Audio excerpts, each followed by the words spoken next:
તો હાલ મહત્વપૂર્ણ સમાચાર સામે આવી રહ્યા છે। વિજય મુહૂર્તમાં પરસોત્તમ રૂપાલાએ પોતાની ઉમેદવારી નોંધાવી છે, ફોર્મ ભર્યું છે।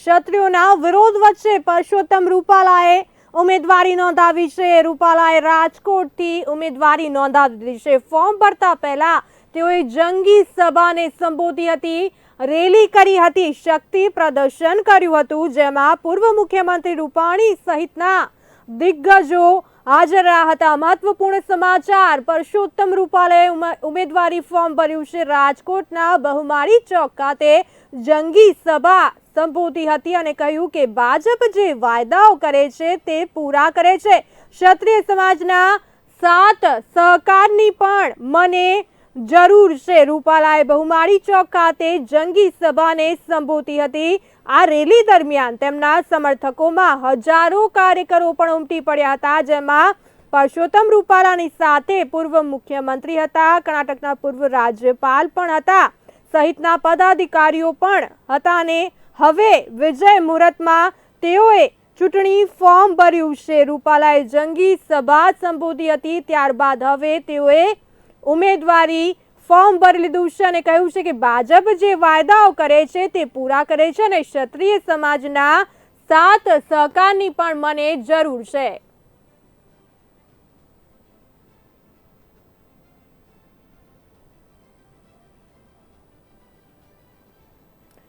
તો આ સાથે વધુ માહિતી આપવા માટે અમારા સહયોગી કાર્તિક જાની જોડાઈ ચૂક્યા છે લાઈન પર। કાર્તિકજી, ક્ષત્રિયોના વિરોધ વચ્ચે હવે પરસોત્તમ રૂપાલાએ ઉમેદવારી ફોર્મ ભરી દીધું છે, શું કહેશો? ચોક્કસથી બરખા, રાજકોટ સીટ ઉપર જે વિવાદ 23 માર્ચથી વકર્યો હતો તેને લઈને આજે અગાઉ જ પરસોત્તમ રૂપાલાએ જણાવ્યું હતું કે 16મી તારીખ સુધી ઉમેદવારી નોંધાવશે। આજે ભવ્ય રેલી સાથે દિગ્ગજ નેતાઓની ઉપસ્થિતિમાં આજે તેઓએ ફોર્મ ભર્યું છે। પરસોત્તમ રૂપાલાએ ફોર્મ ભર્યા પહેલા પૂજા અર્ચના કરી હતી, માતાજીના આશીર્વાદ મેળવ્યા હતા અને ત્યારબાદ ફોર્મ ભરવાની તેઓએ વિધિવત રીતે વિધિ જે છે તે કાર્યવાહી પૂર્ણ કરી દીધી છે। કેસરીસિંહ ઝાલા, કુંવરજી બાવળિયા પણ અને પૂર્વ મુખ્યમંત્રી વિજય રૂપાણી પણ આ ફોર્મ ભરવા સમયે ઉપસ્થિત રહ્યા હતા। વાત કરવામાં આવે તો છેલ્લા કેટલાય સમયથી એટલે કે 23મી માર્ચ જે પરસોત્તમ રૂપાલાએ વિવાદિત નિવેદન આપ્યું હતું ને ત્યારબાદ ક્ષત્રિય સમાજ નારાજ થયો હતો અને વિવાદ વચ્ચે આજે પરસોત્તમ રૂપાલાએ વિધિવત રીતે પોતાનું ફોર્મ જે છે, પોતાનું નામાંકન જે છે તે કલેક્ટર સમક્ષ ભરી દીધું છે।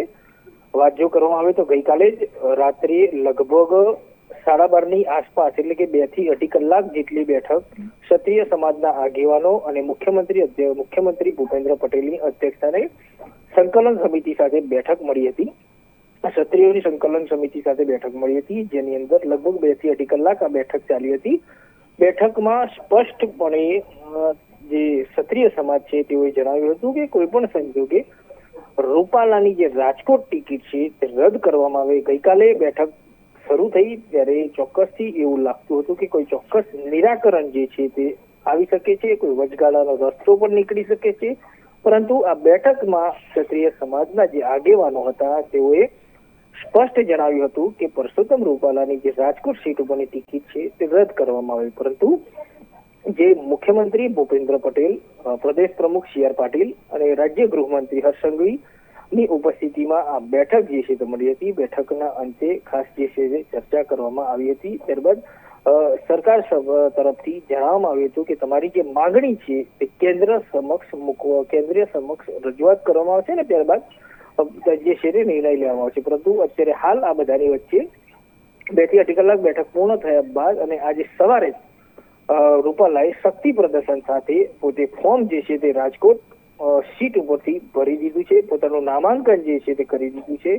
તે ચોક્કસથી રૂપાલાની જે ટિકિટ બદલવાની વાત હતી તે ક્યાંક ને ક્યાંક અત્યારે હાલ જે છે તે રૂપાલાના ફોર્મ ભર્યા બાદ રૂપાલાએ જે ઉમેદવારી ફોર્મ ભર્યું છે તે ચોક્કસથી કહી શકાય કે હવે કોઈ પણ સંજોગે રૂપાલા જે છે તે ફોર્મ પરત ખેંચે તેવી શક્યતા પણ નથી, કારણ કે ક્ષત્રિય સમાજ દ્વારા 19 તારીખનું અલ્ટિમેટમ આપવામાં આવ્યું છે। 19 તારીખે ફોર્મ પરત ખેંચવાની તારીખ છે। ત્યારે આજે ગઈકાલે પણ દિગ્ગજ નેતાઓ મનસુખ માંડવિયા સહિત જે દિગ્ગજ નેતાઓ હતા તેઓએ પણ ફોર્મ જે પોતાનું નામાંકન જે છે તે ભરી દીધું હતું। ત્યારે આજે છેલ્લા કેટલાય સમયથી જે વિવાદ ચાલતો હતો રાજકોટ સીટ ઉપર, રાજકોટ સીટના ઉમેદવાર પરસોત્તમ જી રૂપાલા કાર્તિકજી, સતત વિરોધ થઈ રહ્યો હતો, તેઓએ પણ આજે વિધિવત રીતે ફોર્મ જે છે તે પોતાનું નામાંકન જે છે તે ભરી દીધું છે. જી બરકા. જી કાર્તિકજી, વાત કરવામાં આવે આજના દિવસની તો ક્ષત્રિય સમાજના વિરોધ વચ્ચે આજે તેઓએ રૂપાલાએ જંગી સભા સંબોધી હતી અને તેઓની સ્પીચની જો વાત કરીએ તેમાં તેઓએ જણાવ્યું કે હું ગઈકાલના કાર્યક્રમથી મોરબીના ખૂબ જ ખુશ છું અને ભાજપને મત આપો. વડાપ્રધાન નરેન્દ્ર મોદીએ જે 70 વર્ષથી વધુના લોકોને આયુષ્યમાન કાર્ડની જાહેરાત કરી તેના માટે મત આપવો જોઈએ. તો દેશમાં ભાજપ સરકાર બનશે અને તેના પ્રથમ 100 દિવસમાં શું કરવાનું તેનું પ્લાનિંગ સચિવાલય પણ કરી રહ્યું છે અને સાથે એવું પણ જણાવ્યું કે ક્ષત્રિય સમાજના 7 સહકારની પણ જરૂરત છે મને. અને આ રેલી સમયે બંને તરફના જે રસ્તાઓ હતા તે ખીચોખીચ ભરેલા પણ જોવા મળ્યા હતા. ચોક્કસથી બરકા, જે રીતે વાત કરવામાં આવે, અગાઉ પણ રૂપાલાએ જે વિવાદિત નિવેદન આપ્યું હતું ત્યારબાદ 3 વખત માફી પણ માગી લેવામાં આવી હતી. ગઈકાલની બેઠકમાં પણ વાત થઈ હતી કે રૂપાલા ફરી જો માફી માગી લે તો સંકલન સમિતિ સામે આમર મુદ્દો મૂકવામાં આવ્યો હતો કે રૂપાલા ફરીથી માફી માગી લે. પરંતુ જે વાત કરવામાં આવી સંકલન સમિતિના, ક્ષત્રિય સંકલન સમિતિના જે આગેવાનો હતા તેઓ સ્પષ્ટ એક જ માંગ કરી હતી કે રૂપાલાને આ સીટ ઉપરથી બદલવામાં આવે. આ બધાની વચ્ચે આજે ભવ્ય રેલી સાથે દિગ્ગજ નેતાઓની ઉપસ્થિતિમાં પરસોત્તમ રૂપાલાએ આજે ફોર્મ જે છે તે ભરી દીધું છે. વાત કરવામાં આવે તો અનેક જે યોજનાઓ છે તેની પણ રૂપાલાએ વાત કરી હતી. જ્યારે મિટિંગ ચાલતી હતી ગઈકાલે, ત્યારબાદ રાત્રિના સમયે પણ પરસોત્તમ રૂપાલાએ ટ્વીટ પણ કર્યું હતું. રાજકોટના તમામ લોકો ભાજપની સાથે છે, આવું એક ટ્વીટ પણ જે છે તે પરસોત્તમ રૂપાલાનું સામે આવ્યું હતું. ચોક્કસથી કહી શકાય કે પરસોત્તમ રૂપાલા ચોક્કસથી મક્કમ જ હતા અને તેઓ આજે ફોર્મ ભરવાના હતા. એની તારીખ પણ તેઓએ અગાઉ જાહેર કરી દીધી હતી કે 16 તારીખ પોતે ઉમેદવારી નોંધાવશે અને ફોર્મ નામાંકન જે છે તે ભરશે. ત્યારે રાજકોટમાં આજે વિશાળ રેલી અને સભા કરી રૂપાલાએ વિધિવત રીતે ફોર્મ જે છે તે પોતાનું નામાંકન જે છે તે ભરી દીધું છે. ચોક્કસથી કહી શકાય કે પૂર્વ મુખ્યમંત્રી વિજય રૂપાણી સહિત દિગ્ગજ નેતાઓ આ બેઠકમાં ઉપસ્થિત રહ્યા હતા. લગભગ 5 લાખની જે લીડ CR પાટીલની આહવાન કર્યું છે, 5 લાખની લીડ થી જંગી વિજય બહુમતી તેવું પણ તેઓએ આશાવાદ વ્યક્ત કરે છે. સાથે સાથે તમામ લોકો અને તેઓએ આહવાન કર્યું છે કે નરેન્દ્ર મોદી સાહેબના જે વિકાસના કામો છે તેને આગળ ધપાવવા માટે સાથ સહકારની ચોક્કસી જરૂર છે તેવું પણ તેઓ જણાવ્યું છે. અનેક યોજનાઓ જે પ્રોગ્રામ નરેન્દ્ર મોદી સાહેબની જે યોજનાઓ છે તે પણ તેના વિશે પણ વાત કરી છે. એટલે ચોક્કસથી કહી શકાય કે જે તમામ જે વિવાદો ચાલી રહ્યા હતા, વિરોધ ચાલી રહ્યો હતો ક્ષત્રિય સમાજનો, આ બધાની વચ્ચે આજે રૂપાલાએ ચોક્કસી નામાંકન ફોર્મ ભર્યું છે. પાર્ટ 2 જે બેઠક જે છે, પાર્ટ 2 ક્ષત્રિય સમાજની જે આગામી સમયમાં રણનીતિ સાથે બેઠકનું પણ આયોજન કરવાનું છે ગઈકાલે અને પ્રથમ બેઠકમાં પણ જણાવ્યું હતું. ત્યારે ક્ષત્રિય સમાજ દ્વારા ચોક્કસથી એક અલ્ટિમેટમ પણ આપી દેવામાં આવી છે કે 19 તારીખ છેલ્લું અલ્ટિમેટમ આપવામાં આવ્યું છે, કારણ કે 19 તારીખ ફોર્મ ખેંચવાની છેલ્લી તારીખ છે. વાત કરવામાં આવે તો રાજકોટ સીટ ઉપરથી કોંગ્રેસે દિગ્ગજ નેતા પરેશ ધાનાણીને મેદાનમાં ઉતાર્યા છે, કારણ કે પરેશ ધાનાણી પણ મૂળ અમરેલીના છે, પરસોત્તમ રૂપાલા પણ અમરેલીના છે. જ્યારે અગાઉ પણ જો વાત કરવામાં આવે તો અમરેલી વિધાનસભામાં પરેશ ધાનાણીએ ચોક્કસથી પરસોત્તમ રૂપાલા સામે ટક્કર થઈ હતી, જેમાં પરેશ ધાનાણીનો વિજય થયો હતો.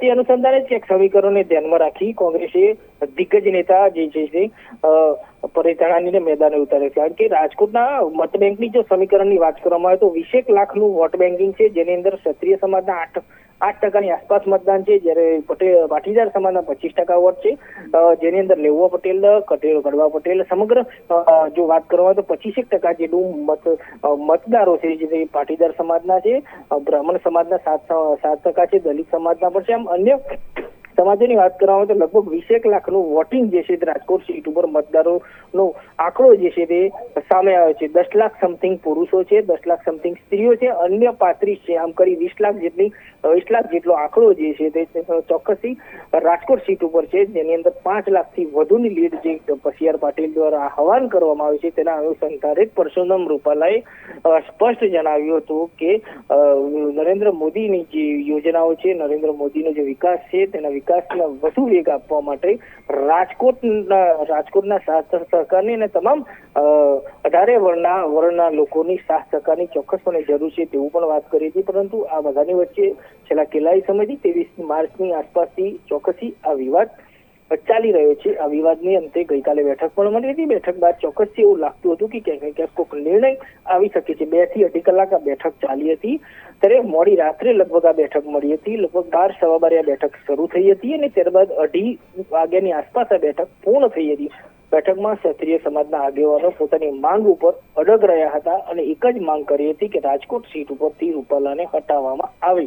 પરંતુ જે છે તે આ બેઠકમાં અલ્ટિમેટમ પણ આપવામાં આવી દીધું છે. પાર્ટ 2 આંદોલનનું અલ્ટિમેટમ આપવામાં આવ્યું છે. 19 તારીખની અગાઉ અલ્ટિમેટમ આપવામાં આવ્યું છે. ત્યારે રૂપાલાની ટિકિટ રદ કરવાની માંગ ઉપર જ અડગ રહ્યા છે. ત્યારે રાજપૂત સંકલન સમિતિ અને રાજ્ય સરકારની બેઠક 2.5 કલાકના બેઠક બાદ પણ કોઈ નિર્ણાયક બેઠક હોવા છતાં પણ કોઈ નિર્ણય જે છે તે આવ્યો નહોતો. જેના કારણે આ બધાની વચ્ચે વિરોધ વચ્ચે આજે પરસોત્તમ રૂપાલાએ ચોક્કસથી પોતાનું નામાંકન જે છે તે ભરી દીધું છે. ત્યારે હવે પરસોત્તમ રૂપાલા રાજકોટ બેઠક ઉપર યથાવત રહે છે કે અન્ય કોઈ નેતાને રાજકોટ બેઠક ઉપર ઉતારવામાં આવે છે તે તો આવનારો સમય જ બતાવશે. જી બરકા. જી કાર્તિકજી, સમગ્ર માહિતી આપવા બદલ આપનો આભાર. રાજકોટ લોકસભા બેઠકના ભાજપના ઉમેદવાર પરસોત્તમ રૂપાલાએ આજે ઉમેદવારી ફોર્મ ભરી દીધું છે. વિજય મુહૂર્તમાં કલેક્ટર કચેરી ખાતે પહોંચી રૂપાલાએ કલેક્ટર સમક્ષ ફોર્મ રજૂ કરી દીધું છે. આ પહેલા રૂપાલા યાજ્ઞિક રોડ પરના જગન્નાથ મંદિરે ભગવાન શંકર સમક્ષ શીશ ઝુકાવી રેલી સ્વરૂપે બહુમાળી ભવન ખાતે પહોંચ્યા હતા. બહુમાળી ચોક ખાતે તેઓએ જંગી સભાને સંબોધી હતી. રેલી દરમિયાન તેમના સમર્થનમાં હજારો કાર્યકરો ઉમટી પડ્યા હતા. ત્યારબાદ હવે રૂપાલાએ ઉમેદવારી ફોર્મ ભરી દીધું છે.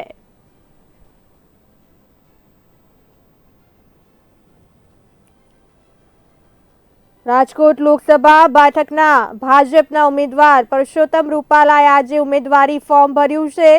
કલેક્ટર કચેરી ખાતે પહોંચી રૂપાલાએ કલેક્ટર સમક્ષ ફોર્મ રજૂ કર્યું છે. રૂપાલા યાજ્ઞિક રોડ પરના જગન્નાથ મંદિરે ભગવાન શંકર સમક્ષ શીશ ઝુકાવ્યું હતું.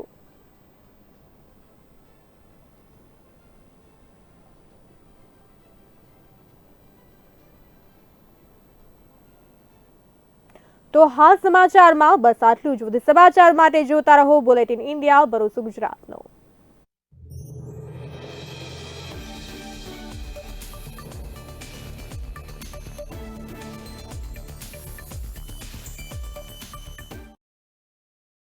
નમસ્કાર, હું છું બરખા.